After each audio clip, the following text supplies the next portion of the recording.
ಕೀರ್ತನೆಗಳು 119 ಅಧ್ಯಾಯ ವಚನ 105, 106. ನಿನ್ನ ವಾಕ್ಯವು ನನ್ನ ಕಾಲಿಗೆ ದೀಪವು ನನ್ನ ದಾರಿಗೆ ಬೆಳಕು ಆಗಿದೆ. ನಿನ್ನ ನೀತಿ ವಿಧಿಗಳನ್ನು ಅನುಸರಿಸುವೆನೆಂದು ಪ್ರಮಾಣ ಮಾಡಿದ್ದೇನೆ, ಅದನ್ನು ನೆರವೇರಿಸುವೆನು.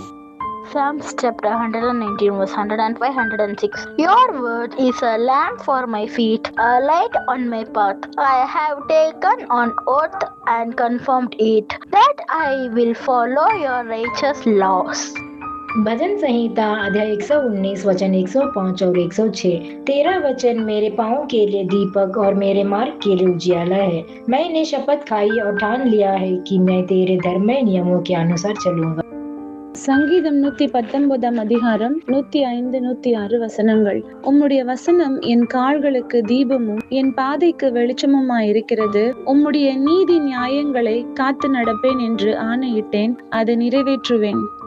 కీర్తనలు 119 అధ్యాయము 105 నుండి 106 వచనాలు. నీ వాక్యము నా పాదములకు దీపమును నా త్రోవకు వెలుగునయ్యున్నది. నీ న్యాయ విధులను నేననుసరించెదనని నేను ప్రమాణము చేసియున్నాను.